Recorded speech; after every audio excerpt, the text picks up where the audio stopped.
ரீபார்ட்ஸ் நேயர்களுக்கு வணக்கம். இன்னைக்கு நம்ம கூட யார் இருக்காங்க அப்படின்னு பார்த்தீங்கன்னா, mister Vijay.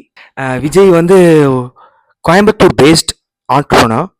Hi, this is Vijay, founder of வாம்டன்.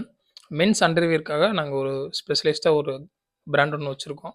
Coimbatore based தான் நாங்கள். இப்போ எக்ஸ்போர்ட் பண்ணிட்டு இருக்கீங்க. இந்த எக்ஸ்போர்ட் பண்ணணும் அப்படிங்கிற ஐடியா ஃபர்ஸ்ட் உங்களுக்கு எப்படி வந்துச்சு? சார், எக்ஸ்போர்ட் பண்ணணும்னு ஐடியா, நம்ம இந்தியாவை கிராஸ் பண்ணணுங்கிற ஐடியா வந்து காலேஜ்லேருந்து எனக்கு ஒரு ஐடியா வந்தது. ஸோ எம்ஐபி அதனால தான் நான் சூஸ் பண்ணேன். வெளியே பிஸ்னஸ் பண்ணணும் ஒரு ஆசை, அப்படி தான் ஸ்டார்ட் ஆச்சு. நீங்கள் ஃபஸ்ட்டு பண்ண ஷிப்மெண்ட் என்ன ஷிப்மெண்ட்? அது என்ன ப்ராடக்ட், என்ன கண்ட்ரி? ஃபஸ்ட்டு நாங்கள் பண்ணது யூகேக்கு ஒரு ப்ராடக்ட், ஒரு ஷிப்மெண்ட் பண்ணோம் சார். இந்த கிளே பாட்ஸ் இருக்கு இல்லைங்களா, செராமிக்ஸ் கிளே பாட்ஸ் எர்த்தன்வேர், அந்த ப்ராடக்ட் நாங்கள் பண்ணோம். 2018 பண்ணோம் சார். First order இங்கிலாண்டில்.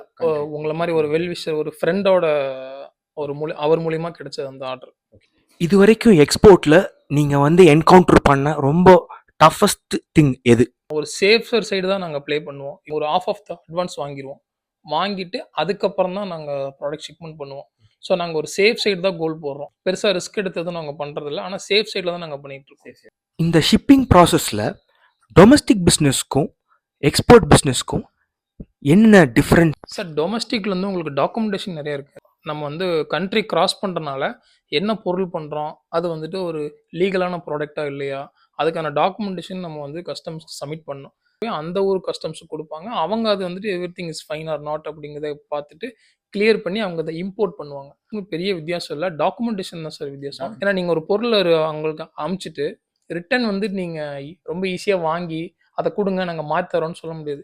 அங்கேருந்து ஒரு 45 நாள் ஷிப்மெண்ட் போகும்போது அவங்க ஊரில் ஒரு 10-15 நாள் அவங்க டைம் எடுத்து அதை இம்போர்ட் பண்ணி இவ்வளோ பெரிய ப்ராசஸ் இருக்குது. ரொம்ப ஈஸியாக ஒரு பொருளை வாங்கிக்கோன்னு கொடுத்துட முடியாது. பயிர் வந்துட்டு ரொம்ப ஒரு நல்ல பொருளை மட்டும் அனுப்புங்கன்னு நம்மகிட்ட சொல்லுவோம்.